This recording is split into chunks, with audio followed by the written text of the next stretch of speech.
Everyday Orthodox with your host, Elissa Bjeletich Davis. We get together on Sunday nights to meet everyday Orthodox Christians. We're hoping to get to know the members of the body of Christ across all of our various jurisdictions and regions. We may worship in various languages or even on different calendars, but we have so much in common. Come get to know someone new and see how they're living out this Orthodox faith in another corner of the world. After all, every person is an icon of Christ. And as we'll see, every person has a story to tell. Now, here's Elissa. Hi, this is Elissa Bjeletich, and it is Sunday, July 23rd, and we're live on Ancient Faith Radio. Welcome to Everyday Orthodox. We get together here every Sunday night to meet another Orthodox Christian and to build community through conversation. You know, here in North America, Orthodoxy is a little bit fragmented sometimes. You know, we worship in different languages on different calendars. We have so many different jurisdictions here. But, you know, I really think that real Orthodox unity, it's not about administration or, you know, which translation you're using. It's really about knowing one another and seeing each other as beloved brothers and sisters in Christ across all of those lines. So I think it's a good thing for us to come here every week and get to know someone, and we'll just diminish all of those divisions by getting to know people from different parts of this country, different walks of life, different jurisdictions from all over the place. And you know, Orthodox people have so many interesting stories. We have so many immigrant families with fascinating tales, and we have a lot of converts, and the converts are all coming from different places. So tonight, I have another Everyday Orthodox Christian for you to meet, and I think you're really going to enjoy it. Now, remember, you are welcome to call in anytime. The number is 1-855-AF-RADIO. That's 1-855-237-2346. And so tonight we have Elijah Maddox producing the show. He's right there on the phones. So if you call in, you can talk to Elijah and he'll put you through. And of course, you know, we're streaming live on YouTube, although tonight we're not doing video, and there's a good reason for that. We're doing audio only tonight because our guest is actually here anonymously. He's a member of Alcoholics Anonymous. He's been sober for over 17 years, and it's become part of his ministry. And of course, there are a lot of ways in which the Orthodox way and the way that Alcoholics Anonymous approaches sobriety really overlap and intersect in a lot of fascinating ways. And so because he's here speaking about Alcoholics Anonymous, he's doing so anonymously. And so we're not streaming video tonight. But otherwise, we're on YouTube, we're on Facebook Live, we're on your AFR app, we're all over the place.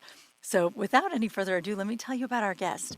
His name is Gordon James, and he's retired now, but he's had a long and fascinating life, actually. And as I mentioned before, he's sober for 17 years, which is a wonderful accomplishment, really. And so we're going to be talking to Gordon about his experiences and also about the ways in which the Alcoholics Anonymous philosophy and the various steps overlap with the Orthodox life. So without any further ado, Gordon, welcome to the program. Thank you for having me. I'm so glad that you're here. I think this is really a fascinating topic. But tell me, let's start from the beginning. Where does your story start? Where were you born? I was born in the Upper Peninsula in Michigan. The Yup. That's fantastic. Yep. Yep. First told me that, I thought that was just the greatest nickname because it's the UP, the Upper Peninsula. So people there call themselves Youpers, right? So were you in like a real small town? Because I feel like the Yup is full of small towns. Yes, a real small town. And my mother nicknamed me Gooper because that was Gordon and Youper put together. So unfortunately, that was my name. That's kind of funny, actually. So did you grow up in that town all the way, you know, through the end of high school?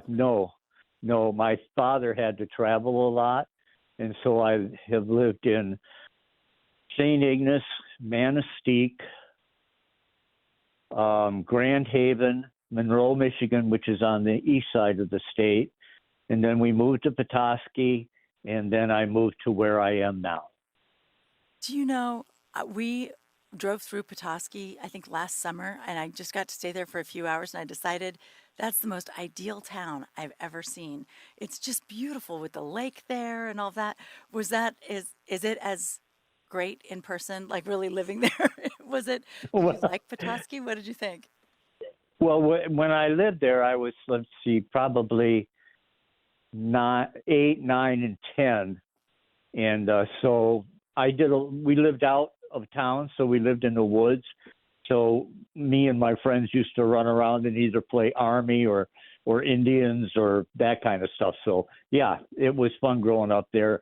And they have a winter sports part there that if you're a member of the town or whatever, you can go down there and speed skate, ice skate, ski. So, yeah, it was a lot of fun, a lot of outdoor. Oh, that's neat. That's really neat. So, okay, so you're growing up there.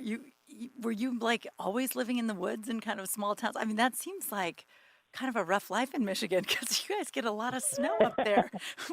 No, What was that it's like? not really a rough life because they're used to it and they know how to build it. And because we live because we move so often, to my mother's chagrin, we lived in a mobile home for quite a while. And so that was easy to pick up and just drive somewhere else. And That's right. that's how we lived. That's right. There you go. All right. So, how many of you were there? Did you have a lot of siblings? I have I have an older brother and an older sister, and they are a lot older than me. Because Oh, when my wow. mother had difficulty with my brother, because she's just a little Irish woman, and he was like 11 pounds, something like that. Oh, And the doctor said, "Well, you're never going to have another child." Well, like about 9 years later, I came along. So wow. when I was born, my brother was in junior high school, just going into junior high school, and my sister was in high school. So I kind of had a little bit of an only child upbringing. Yeah, I would say so. They're almost like young aunts and uncles slash siblings, right? Because by the time you Yep. were hitting middle school or junior high school, they must have been headed out of the house, right? Yep. I had a brother that was in the military at that time, and and my sister was already married. Oh, okay, yeah. So yeah, I would say that's a little bit like an only child experience, except with a couple of like benevolent older folks around Hmm. to hang out. Absolutely. So, what Yeah. kind of a kid were you? You liked playing around outside, right? What were you Well, interested in? I liked playing around outside. Um, when I was 5, I fell out of a tree, and I had a compound fracture on my arm where the bone came through the skin. And they set a cast, and they took the cast off, and it didn't work. They broke it again and put on another cast, and that didn't work. Then they operated on it, and that didn't work. So they ended up putting me in a brace, and the doctors basically said, well, exercise and hope for the best, and maybe it'll come back. So my mother used to read to me a lot, so I became an avid reader. And she also used to take Lincoln log roof sticks, and she would put records on what they called their high fidelity, and we would direct music to like big band music or classical music. So I tend to have a liking for music, and I do still love to read. Oh, wow. Oh, well, that's neat. That's really neat. And But and the thing was is that when she read to me, we would get up and do housework, which she made me help her with. And then we would listen to Arthur Godfrey while we had our lunch. And then afterwards, she would read to me. But she read to me things like David Copperfield, Gone with the Wind, Robert Frost, all those kinds of things. She didn't read me any children's books, just oh, that's grown up neat. books. Oh, so So, you had kind of an education outside of school as well. You were doing pretty well on the side yes, there. I Did did. that did that mean that did it set you up for more success in school, do you think? Were you better in school because you had that, or what do you think? How'd you like school? I don't know if it did or not. I know that when I did go to school a year and a half later after that it happened, for some reason I didn't go to school. I don't know why. They automatically put me in the second grade and then moved me to the third grade, which I think was where I was supposed to be at. Uh, but I was kind of an active child. I was very inquisitive, and so I didn't sit down. And back then they used to tie you up in your seat and that kind Yeah. of stuff. Jeez. Did that like literally? Really? Like Yes, and if you were a put fidgety tape kid? on my mouth. Yes. Oh, good Hmm. golly. Good Yep. golly. Yeah, see, nowadays you have all kinds of people who would be saying, that kid learns better when he moves. Leave him alone. Yep. But when Yep. I finally ended up where I live now, I was just going into junior high, and that was a lot better for me Yep. We're this. because walking between classes and all that kind of stuff. So I Oh, wow. excelled in in uh, in high school, and I had all my credits except for civics, government, which you had to take back then, and I had to take another 2 credits in a language. So while I was doing that in my junior year, I went up to a college and asked if I could take a class, and they said, "Do you have the money?" And I said, "Yeah." And so I was allowed to take basic Christian thought, which was something that I was kind of interested in. Oh, that's interesting. Was your family religious at all? Yes, yes, we were Episcopalians, and much much to my amazement, when I came into Orthodoxy, I had to show where I had gotten baptized, and come to find out, even I didn't know I was baptized a Presbyterian. Oh, really? And then, yep, which was a shock to me. And then because my mother, when we moved, started going to the Episcopal Church because she was very musical and very liturgical. So I grew up in the church, and it wasn't like I went to Sunday school. I don't ever remember Sunday school, but I remember being a little acolyte right from the beginning. And so that's kind of how I got my religious education. Oh, that's neat. Your mom sounds lovely. She just Well, really, she was a lovely woman. gosh, may I remember if you had Well, told me you want a that. I quick assume, story? yeah, please. Okay. She was the one in my family that was an alcoholic. And after this wonderful relationship I had with her, when I moved here and started getting older, I realized that my mom was changing, and I didn't quite know what it was. And so I kind of took care of her for many years, like through high school and like the first 3 years of college, because I stayed home and drove to college. And finally, she went into AA after I had run away and joined the service. And when I came back, she was back to the mother I knew, even better. And that was when she was like 48 or 49. And she went back to college and got her degree and became a chaplain in the hospital in the city that we live nearby. And she did that until she was 81 years old. My goodness. That's amazing. Yep. That's amazing. Yep. How wonderful that she was able to sort of recapture her life Uh-huh. after it was sliding away. Oh, that's beautiful. Yeah. I love that. So alcoholism runs in your family. So, Yes. and I know that's a common thing. From your Hmm. knowledge of alcoholism, do you think that it's genetic? Do you think that it's sort of inherited, just behavioral? Because I know it runs in my Well, family like crazy, for sure. I think it's a combination of nature and nurture. Mm. Um, the more sober you get, you tend to think, well, I've always kind of been this way. And I remember when I was in high school and I figured out what was wrong with my mom, I said those faithful words, well, that's never going to happen to me. I will never let that happen to me. And of course, was in college and I was majoring in theology and philosophy, and I had a fiance.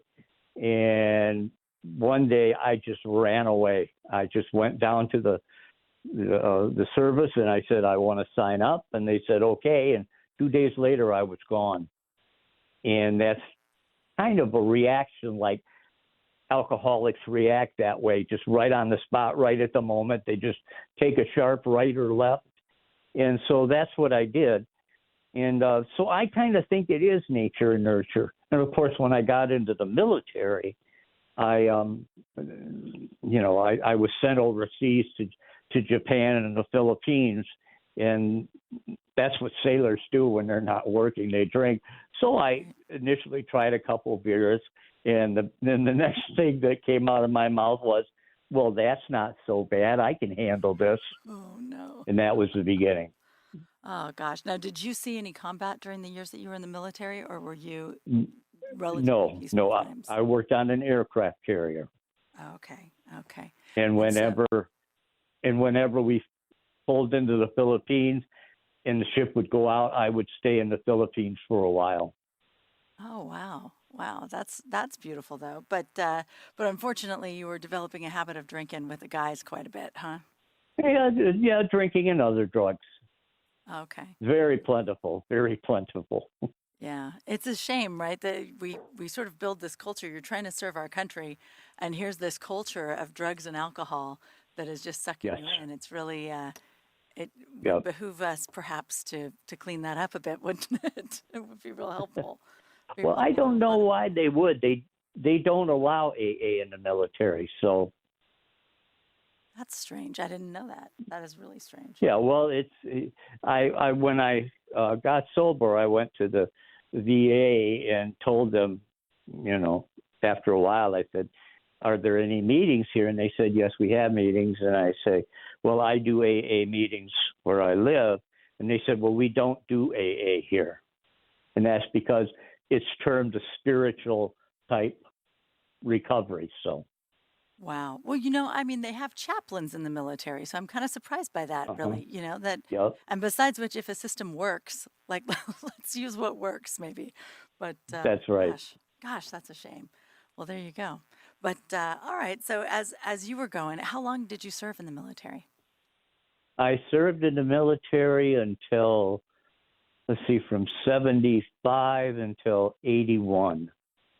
I was put on a stop-loss program because when they took the hostages in Iran all those many years ago, the ship I was on went into the Gulf of Hormuz, and we were at sea for like 14 months. So there was no way they could get me home. So I extended a little longer than what my contract had said. So, Yeah, so I was in there probably about 5.5 years. So when you're at sea for 14 months, what's that like? I mean, you don't need to go ashore at all? You're just sitting out there in the middle of the sea? Yep, and you work a 12-hour shift. And they allow you a little more luxuries out at sea and a little less rules and regulations. I mean, the dress doesn't have to be as formal all the time, but it's just repetition. That's all it was repetition. Wow, that is a long time to live like that. Yes, Holy moly. it was very hard to walk when I got off. Yeah, that's right. Sea legs. My goodness. Yeah. 14 months. Wow. Okay. So what happened when you came home? Did you go back to Michigan, or what'd you do? Yep.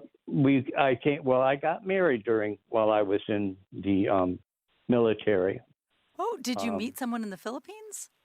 No.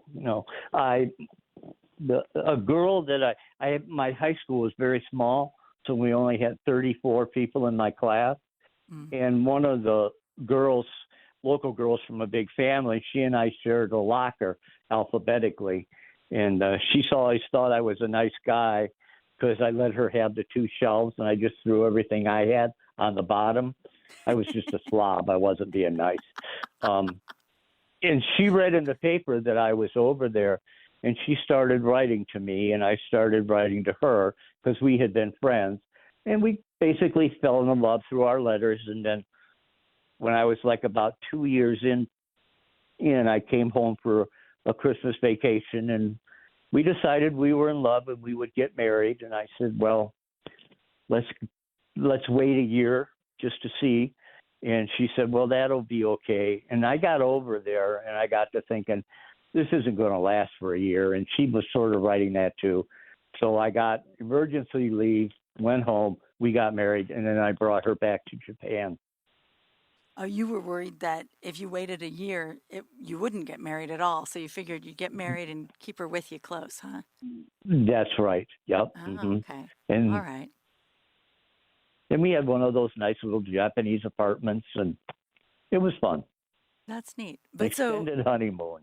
so did you get married then before you went out to sea for 14 months? Was she in Japan Yes. for 14 months while you were at sea? Yep, she was in Oh my Japan for 14 months. goodness. So she's just hanging out She with had the a, other military wives, waiting for you to come yep. back. Oh my Well, goodness. they have things that they do for them because uh, I don't know about other service, but Navy wives have little clubs, and and you can choose to, they have baking things and tennis things and just all kinds of stuff and little trips from here to there in Japan and such. And plus, I was able to fly her over to Korea a couple times and down to the Philippines several times too.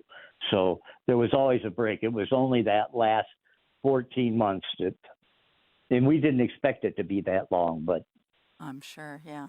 Well, okay, you so do what the then Navy says. that's right. So the two of you headed back to Michigan when you finally got out? Yep, we headed back to Michigan, and I decided I wanted to go to seminary because I'd been very close to my priest before we left, and he had died while I was overseas. And I had always been thinking about it, and I had been a Thomas Merton fan from about 13 years old. Mm. And I thought, well, maybe I'll try being an Episcopal priest. So I took a seminary up here near where I live, and it was a struggle because we had two children, and so making money and going to school, and so I talked to another college seminary recruiter down in Indianapolis, and they had a program where you could go and become like an associate pastor, and they would have housing for you, and you would be an associate pastor and still go to school There you and earn money. And That sounds like so a I better went down. plan for a married man with two kids. That sounds like a much better plan. I went down and interviewed and met the senior pastor, and this was like in June, and I was to go down in the middle of August, and so we packed up and went down there, and lo and behold, the senior pastor had retired, and I was now that senior pastor of that church, and Oh, it wasn't a very good church, so that only lasted about a year. oh, wow. That's You that's know, another surprise. They're all of a yeah, sudden still in school, and suddenly you're in that position. That's a lot. That's a lot to deal with. yeah, and so for the sake of my family, my wife and my children, we moved back up to Saugatuck. I was drinking at that time, but I've never quite understood whether that affected it or not, because I'm not a run out to bar kind of drinker. I'm a sit at home drinker. Yeah. Well, and in a way that the problem with that is maybe it's harder to recognize when you've got a problem when you're at home drinking, right? Like it's not That's you're not right. out and about. Yep. Yep, absolutely. No. So you were drinking in And those days, and then oh yes. okay, all right, And and then drinking fine, drinking well. It was there. It wasn't like that. It was affecting me at all. I mean, maybe it was, but not to the degree it got to. So we right. did move back to Saugatuck, and my wife became a hairstylist, and I went in with some people and worked in an ice cream shop for many years. Oh wow, oh that's neat. And That's really neat. it's I like the ice cream shop. Everybody that comes in is happy, and Right. and we worked very hard from usually about May, and we always closed on Halloween night. And the rest of the year, I worked for the school system. Oh, okay. Wow. Well, so Yep. yeah, I think I agree. Working at an ice cream shop, you just have happy customers all the time, don't you? Because nobody goes to the ice cream shop when they've got a problem. You go there when you're happy. So it's kind of Yes, wonderful. yes, yes. They're That's always fantastic. happy. Oh, that's lovely. That's very nice. Okay, so did you two end up, you raised your kids all the way up and with no great drama until they made it through out of high school? Yep, because where we live, my mom and dad were still alive, and my wife Jenna, she has 8 brothers and sisters, and for a small town, and there's like 4 or 5 really big families in this town, and that was one of them. That family was very large, So we kind of all live together. Even right now where I live is only a block away from two of her sisters and one of her brothers. So everybody's kind of close. Oh, that's really beautiful. And have you found overall that means that you have a lot of support and a lot of, I don't know, just sort of a lot of social connection and all of that? It's mostly positive for you guys. It's not negative. Sometimes No, people it's complain, very positive because when your kids are growing up, there are other adults that feel free to tell them what to do. Yep. Yep. Because they're aunts and uncles, and that's a good thing. And both their grandparents, they grew up with both their grandparents, and they could walk to either of their houses. So in that sense, it was very good. Oh, yeah. It In was that sense, it very was good. kind of ideal, really. Oh, that's lovely. Yeah. All right. Well, The we problem. are, oh, what was the Oh, problem? go ahead. Well, Well, I the guess we're going problem was is that. Go ahead. to. Okay, we're going to find out what the problem was in just a minute. We're going to take a Okay. very short break. And I just want to remind our listeners, if you have any questions, the number is 1-855-AF-RADIO, 1-855-237-2346. You're always welcome to join the conversation. But we're going to be back in just a minute with Gordon, and we're going to find out what the problem was. Be right back. For all of us, male or female, parent or not, that's what it's often like, isn't it? It's at the end of our own tether that the miracle happens. It is in our greatest weakness that God's strength is known. It's when we decrease that He can increase. It's in losing our life that we find it. To put it another way, it's in the spot where Saint Morwenna falls down, exhausted, that her spring rises up. It's when the people of God curse Moses in the wilderness and wish themselves back in Egypt, that they hear the crack of the staff, the gush of water through the rock. It's when God Himself is spat upon, and mocked, and bleeding, and dead, that the glorious resurrection is ushered in. From 7 Holy Women, Conversations with Saints and Friends, now available as an audiobook at Audible, Amazon, and iTunes. Welcome back to Everyday Orthodox. Tonight we're talking with Gordon, and he is, as we mentioned at the top of the show, he's a member of Alcoholics Anonymous, and that's actually part of his ministry. And so we've been talking about his life, and so through the years, Gordon, so you were kind of hoping to be an Episcopal priest, but after sort of a bad experience at the one parish and finding that it was so difficult to finish the seminary and everything in time, you sort of abandoned that plan and moved forward with the other. And we were just talking about how your wife's family was all surrounding you, and still is really, but as you were raising your kids, your parents, her parents, everybody was all nearby. And you said for the most part it was really good, but the problem was, what's the problem? The problem is that where I live, within a 4-mile radius of the two towns that we live in, there's like 30 some different places to drink. And when you grow up in this town, you work very hard during the early summer until the end of summer, and then you don't work hardly at all if you're a downtown person. And so you spend a lot of time in the bars. And that's just the way you grew up, and that's kind of what you see, but you don't know that's what you're doing. So I started to drink a little heavier, and probably about 4 or 5 years after we got back, when they would close the ice cream shop, I'd go have a few beers here or there, and I say a few beers, it was probably more than that. And I got what they call in AA. I started to have back problems. My wife was on my back. My mother was on my back. Everybody didn't want me to drink and wanted me to stop. And so I said, okay, I'll go to AA, because my mother had gone. And she was very good about it. She says, it's up to you. I won't make you go. And I said, well, okay, I'll go. It's at the local church, the Episcopal Church. And so I went for about 3 years. But I just went for other people and to not have them be mad at me. And I did pretty good for about 3 years. I stayed sober. And then one day, it was during the summer, and it was just a beautiful day. And the business was good, family was good. And I thought to myself, well, it'd be just nice to have a beer before I go back to work.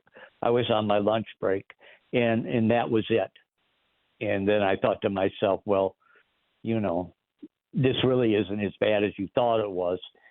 And of course, it just got worse and worse and worse. And basically over the next, I think it was about 18 to 19 or 20 years, I really went down, and I went down fast.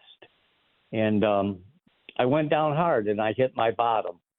And when you hit your bottom, there's nowhere else to go.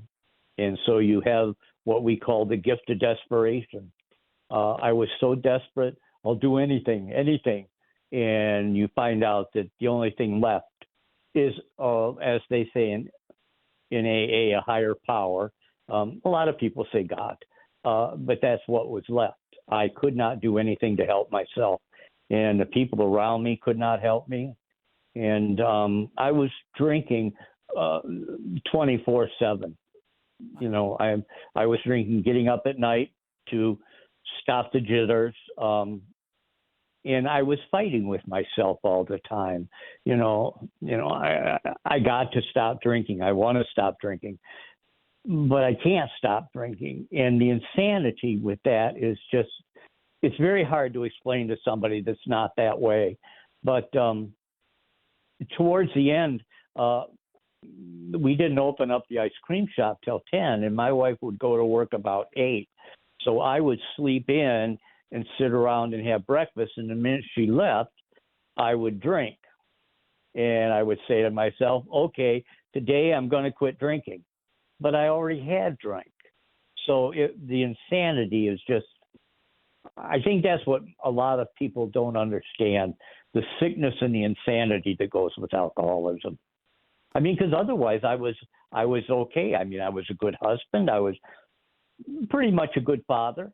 And I just could not stop drinking or drugging. That is just. You want to hear how I got in? Yeah, absolutely. Okay.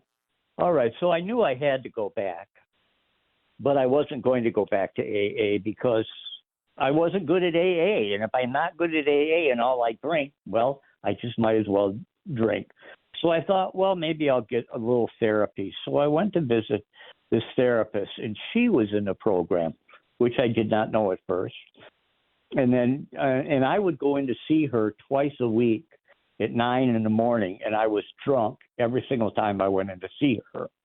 But she knew that she couldn't talk me out of it or force me out of it, so she just kept talking. And then one day, I just was so frustrated, and I yelled and I screamed at her in not very good language. You're supposed to help me, and I'm not getting any better. And this one woman, and she said to me, Gordon, one of these days you're going to say exactly what you need to hear. And I remember thinking to myself, well, what a bunch of psychological gobbledygook that was.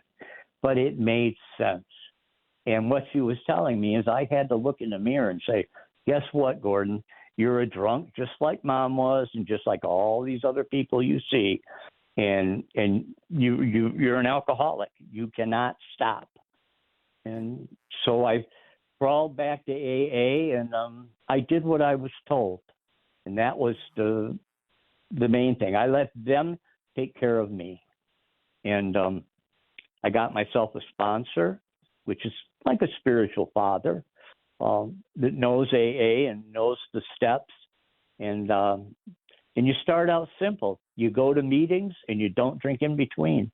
And I went to a meeting every single day for, it must have been at least 8 or 9 months.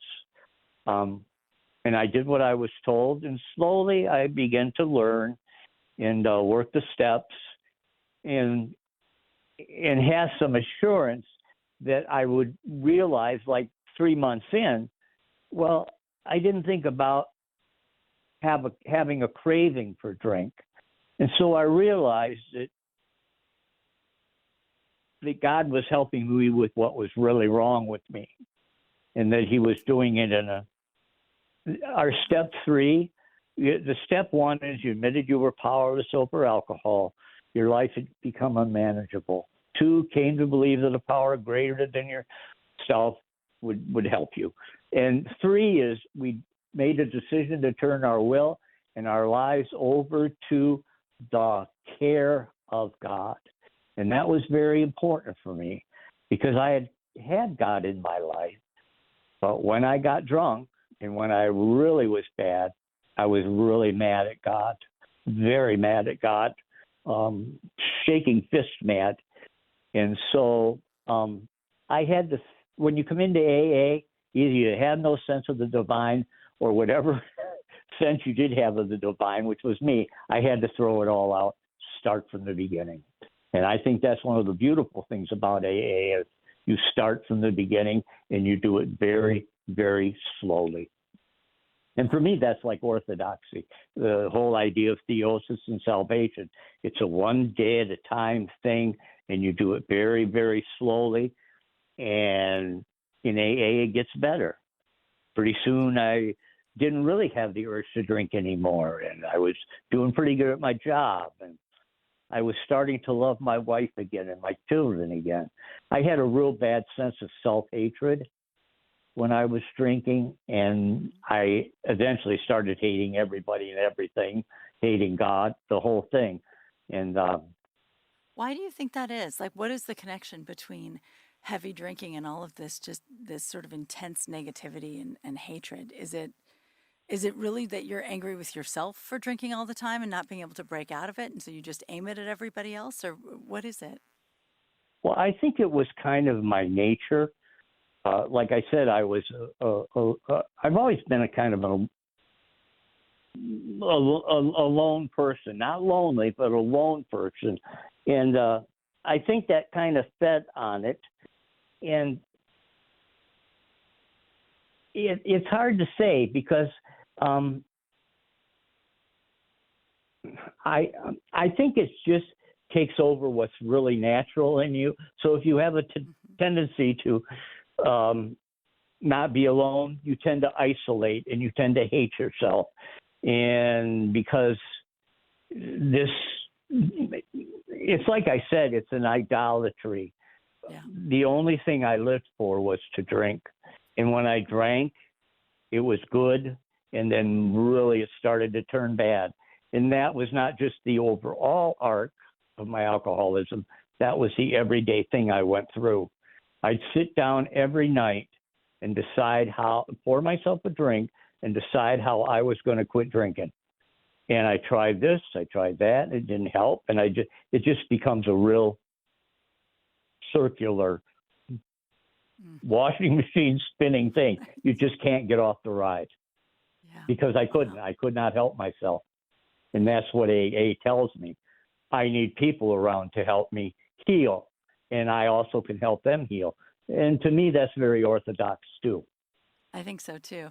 I mean, we think in the Orthodox view of things, I think we see that, sort of the evil one, his goal is to isolate us and to make us lonely and angry and hateful, right? Because it's the opposite of God, which is to bring us all together in communion and in love. And so it really does make sense. It really does resonate with Orthodox thought. Well, I was about 7 years into my sobriety and going to meetings, having friends. And one day I went to my sponsor and I said, we need to talk. I had been through the 12 steps and everything. So when he and I talked, it was more of a personal friend to friend over a cup of coffee. And I told him, I said, I was doing so well. And now I'm feeling really, really strange. I don't want to drink. I don't know what it is. And he said, you're happy and you're contented. And he was right. I did not know how that felt. Wow. And so I began a new kind of trajectory on working on my sobriety. And now here, 17 years later, I'm one happy, loving guy. And I'm just as amazed as everybody that knows me how I've changed, that I've become this way. Wow. Oh, that's just And I don't fantastic. think it's all AA. I think a lot of it has to do with my coming to orthodoxy. Well, and how did that happen for you? How did you, as you're going through all of this, I know you left the Episcopal Church, you loved the liturgy and the Yep. music. Yep. Where along this path did you find orthodoxy? Well, I tried several religious organizations or orders in Episcopal and Anglican Church, the Benedictines, the Dominicans, and I could not do that because I was married. So I tried a dispersed order, and that just didn't work for me. I'm a praying man. I love to pray. I like to pray. I think prayer is very important. And so probably about, I would think, 11 or 12 years into my sobriety, I got down on my knees and I said, I'm so thankful that we've come this far and that I'm better, but I really do need a church. And basically nothing happened. And so I kept repeating that prayer. And one day, about a year and a half later, I think, I had taken my wife to work, and I went up to almost gave myself away.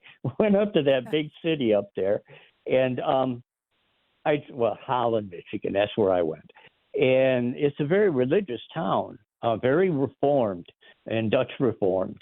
And I was driving down the road, and I looked out of the corner of my eye, and I saw this sign that said St. Willibrord Orthodox Church. And I thought to myself, what is an Orthodox church doing in Holland? I mean, I didn't know hardly anything about Orthodoxy, but I knew that it was not Calvinistic or anything like that. Right. And so I pulled in the parking lot, and I just kind of sat in my car, and you could see through the windows. And I thought, wow, that's really pretty. That's nice. And then I thought, well, okay, I'll go back again next Sunday. And I did, and I found a better parking spot so I could look in. And I did that about 4 or 5 times. And while I was doing that, I picked up some books and did some reading, and those initial books that almost everybody reads. And I called Father Steve. I found him on the internet. And I said, I've been sitting out in your parking lot watching your Sunday services. And he said, I wonder who that was. And I said, could we talk sometime? And he said, sure. And like a day later, we went and we talked. And I talked about my being an Episcopal congregation person and about how I had felt about monastic orders, because I really liked the idea of prayer. And so he said, so why don't you come next Sunday? And typically me, I said, oh, no, I can't come next Sunday. I'll come the following Sunday, hoping he would forget about me by then, but he didn't.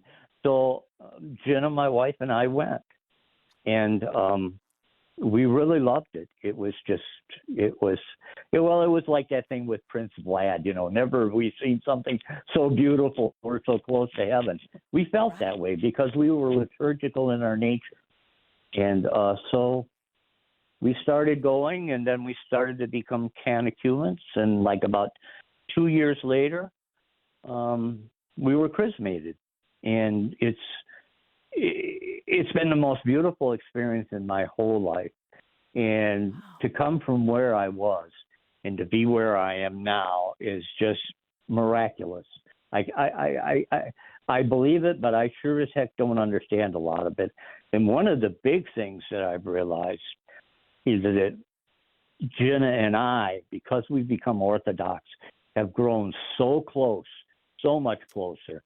I know it's part of just getting older, the golden years, and that kind of stuff, but we really have. We've really loved being around each other. We love our grandchildren, and we love going to church. And so that's kind of what I do. I go to as many church services as I can, and almost every day I go to an AA meeting so that I can be there for somebody else. I think they talked about that in the reading today in church in Romans about being there for other people. And you can't, I think it's like Orthodoxy and Alcoholics Anonymous are like this too. You can't really talk anybody into it. You just got to go there, be an example, and then somewhere along the line, God's working, and he works in a person, and that person looks at somebody like me, 17 years old, sober, hears my story and says, I want to be like that. I want what they have. And that was the same thing with me with AA, but only with Orthodoxy too. I said, look, I can pray all the time in this church, even when I'm not in the church. I guess I shouldn't say this because I know it does come hard to people, but I'm a very patient person, and I'm a very slow person and a very simple person. So this whole icon thing just wrapped itself around me. The idea of the Theotokos, it is well with my soul. And like I said, I've never been happier. Glory to God. How beautiful. That's just, that's amazing. That's really lovely. I Yeah. love that both you and your mom sort of have this situation of having gone astray and then coming back, right? Yeah. Sort of around the same time in your life, maybe even. But Yeah. that's, And that's beautiful. here's a strange story. These are things that happened to me. And when I was chrismated, I had to take a name of a saint. Sure. And my name has always been Gordon James, and my last name. So I thought I'd stick with James. Because Gordon, I say hello, my name is Gordon. I'm an alcoholic. I'm grateful to God and the AA to be here sober.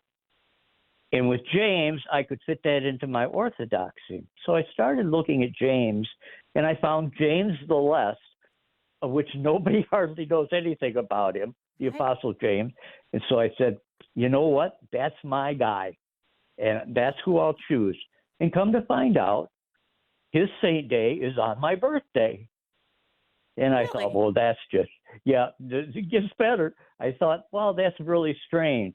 And then about 2 years ago, I was looking through some things, and I found a place where there was a list of Roman saints and Orthodox saints. And I looked, and St. James Day in the Roman Church is my sobriety date. I got sober on that day. So I thought to myself, and because I'm Orthodox, I believe that, and I think it's true. It was meant to be, Neat. That is really neat. That's beautiful. I love that.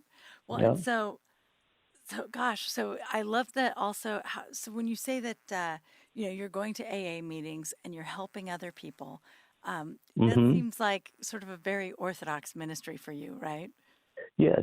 Well, it says the last couple steps in AA. The 10th is continue to take personal inventory, and when we were wrong, promptly admitted it. There's your confession.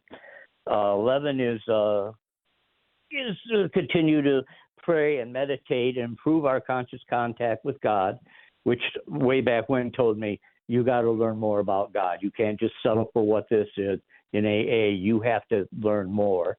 And then the final one is having received the spiritual awakening, we took this message to all alcoholics and practice these principles in all our affairs. So it's, you live the life and you help other people live the life. That's and it's something, and it's something I can't help. It's not like I force myself to do it, but I just love being with those people that I am with in AA. And the people that I am with in AA are pretty much people that have got out of jail or drunk, or women that have had their children taken away. I went to AA in my hometown, which is kind of an upper class town. And after a while, I didn't feel comfortable. So I started going to the Alano Club. And a lot of these people are very down on their luck. And when you tell them your story and they've just got 6 days and you say, look, you can do it. You just got to let us do it for you to start with. It works, you know. And it's another thing. I'm sorry, I'm going on and on. Oh, that's why you're here. I want to hear all about it. Tell me more. And that's another thing. We have all these little sayings in AA, and one of them I like because to me it reminds me of Orthodox too. And the saying is, "It works if you work it."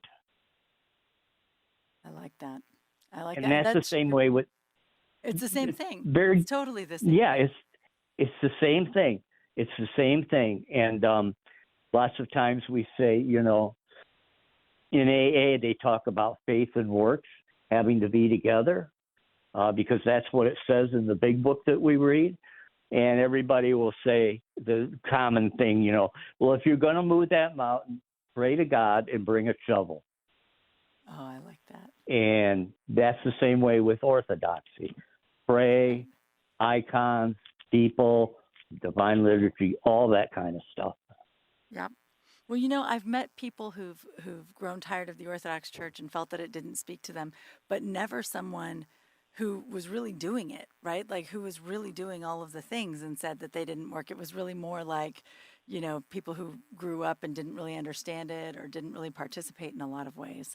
But I don't know. I'm probably wrong. I'm sure there are a few people out there, but I think you're right. I think it is a lot like AA in that, and like in the Christian life, right? It's just true that the more that you are participating and working to be closer to God, the more He can transform you, the more He can do with you. But gosh, that's beautiful. Yeah. So your wife stuck with you through everything, huh? Like right from the start, she stuck with you through 14 months on the ship, and then she stuck with you through years of drinking and going back and forth and figuring it out. She must be wonderful. Well, she knew. How do I say it? Not in a bad way, and it's in a good way. She knew to leave me alone. She knew I had to do this on my own and for me.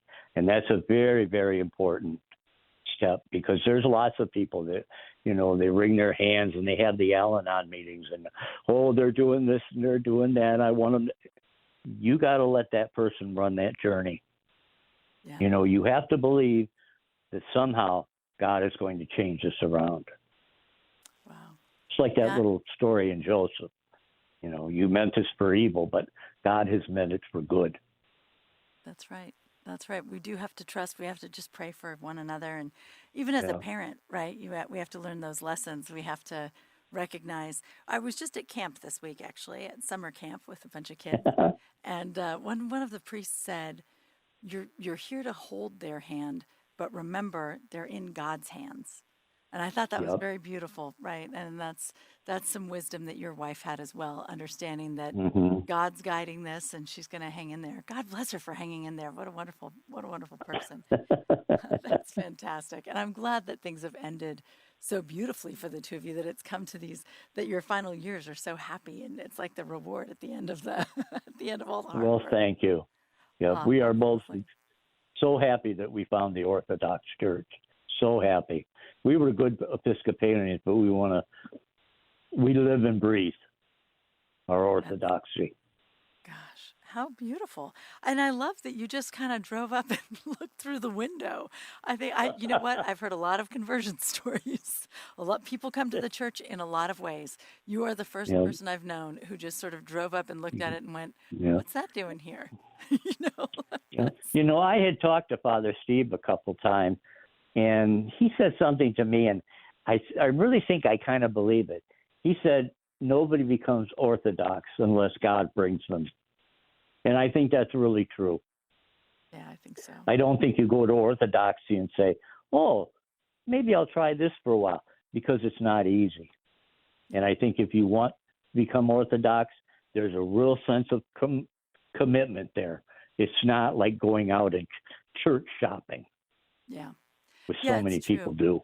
It's true, and I think that people feel that they sense it when they come because people who have been moving, well, like you said, you were baptized Presbyterian and didn't even know it, right? Like it Yeah. is easy to Yep. move through denominations when everybody's in Hmm. communion, just like I can move from a Serbian church to a Greek church and not think about it, right? But to move in and out of Orthodoxy is a very large step, and it does seem that everybody recognizes that for sure.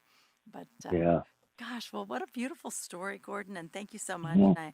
I know that for a lot of our listeners, your story will be very inspiring and helpful, just as it is for those people that you meet at AA who just have a few days sober.